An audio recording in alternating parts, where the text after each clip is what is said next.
તો Trump tariff અને વૈશ્વિક તણાવની વચ્ચે ભારતીય સ્ટોક માર્કેટ પર સૌથી માઠી અસર હાલમાં પડી રહી છે।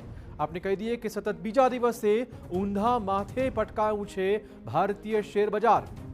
સેન્સેક્સમાં 600 અંકનું મોટું ગાબડું, નિફ્ટી પણ 200 અંક તૂટ્યો છે। Capital goods, pharma, auto, consumer durables શેરમાં ગાબડા જોવા મળી રહ્યા છે। ડીઆઈઆઈની ₹3666 કરોડની ચોખ્ખી ખરીદી જોવા મળી છે। ડોલર સામે રૂપિયો ધોવાઈ રહ્યો છે। $1 રૂપિયો 91.31 પર પહોંચી ગયો છે। તો માર્કેટમાં અત્યારે અફરાતફરી, સતત બીજા દિવસે એક મોટો કડાકો। વધુ વાત કરવા જોડાશે માર્કેટ એક્સપર્ટ પરેશભાઈ ધાનાણી। આપનું સ્વાગત પરેશભાઈ। સૌથી પહેલા પરેશભાઈ, જે રીતે અત્યારે સ્ટોક માર્કેટ પરફોર્મ કરી રહ્યું છે, ખાસ તો જે રોકાણકર્તાઓ છે, ચોક્કસ ચિંતાનો માહોલ છે। કઈ રીતનું ટ્રેડિંગ અત્યારે ચાલી રહ્યું છે? હા, ઓવરઓલ જોવા જાય તો 3 દિવસથી બજારમાં જોરદાર મંદી ચાલી રહી છે। આમ જોવા જાય તો છેલ્લા 11 સેશનથી માર્કેટમાં ઘટાડો જોવા મળી રહ્યો છે।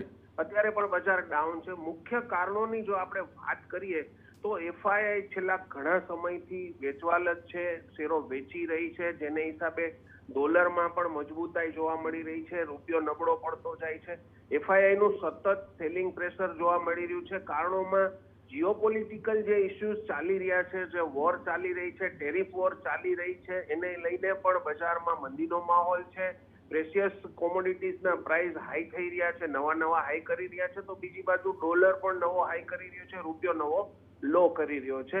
શેર બજારની જાતમાં મંદી છે, ઇન્વેસ્ટરોમાં નિરાશાનું વાતાવરણ છે। ટ્રેડ ડીલ જ્યાં સુધી નહીં થાય કે ટ્રેડ ડીલમાં કોઈ સમાધાનના કોઈ કારણો જોવા નહીં મળે ત્યાં સુધી આ વાતાવરણ આપણને અત્યારે બજારમાં જોવા મળી રહ્યું છે। બીજી બાજુ બજેટના દિવસો નજીક છે। જો બજેટમાં કોઈ પણ પ્રકારે શેર બજારને રાહત મળે, જેમ કે એસટીટી હટાવવામાં આવે કે long term short term capital gain ટેક્સમાં પણ જો રાહત આપવામાં આવે તો એક પોઝિટિવ કારણ બની શકે છે। ક્રૂડના પણ ઘણા બધા ભાવો ઘટી ગયા છે, એના હિસાબે કદાચ પેટ્રોલ ડીઝલમાં મળે તો પણ ફાયદો થાય। પરંતુ અત્યારે જોવા જઈએ તો શેર બજારમાં મિડ કેપ હોય, સ્મોલ કેપ હોય કે એ ગ્રુપ હોય, બજારમાં મંદીનો માહોલ છે, નિરાશાનું વાતાવરણ છે, કોઈ નવું બાઇંગ જોવા નથી મળતું અને વોલ્યુમમાં પણ ઘટાડો જોવા મળી રહ્યો છે। ખાસ તો એ વાત કરો કે જે શોર્ટ ટર્મ ઇન્વેસ્ટર છે, લોંગ ટર્મ ઇન્વેસ્ટર છે, આ બંનેને જો કંઈક કહેવું હોય તો રાહ જોવાની સ્થિતિ છે કે નવી જે ખરીદી કરવી શકે એ શક્ય છે ઘટેલા ભાવે? હા, એવું કહી શકાય કે જે નાનો રોકાણકાર છે ને એને થોડી રાહ જોવી જોઈએ। 1 તારીખે બજેટ રજૂ થશે, કેન્દ્રીય બજેટમાં અંદાજપત્રોમાં જે કંઈ પણ જાહેરાતો આવશે એના હિસાબે કદાચ પોઝિટિવ ન્યૂઝ આવે તો રોકાણ કરી શકાય।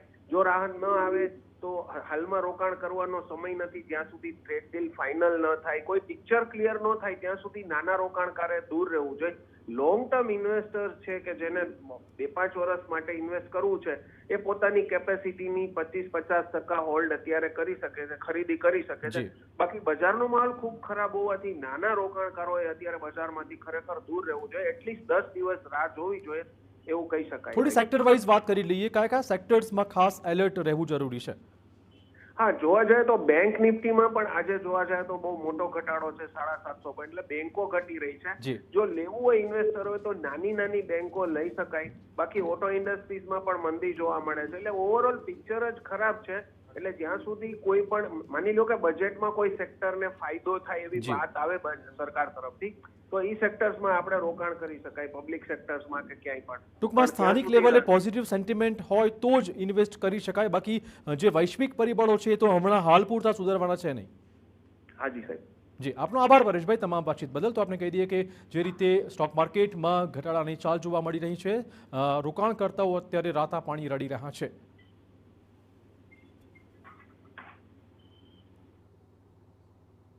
સતત બીજા દિવસે ઊંધા માથે પટકાયું છે ભારતીય સ્ટોક માર્કેટ। સેન્સેક્સમાં 600 અંકનું મોટું ગાબડું, નિફ્ટી પણ 200 પોઈન્ટ તૂટી ગયો છે।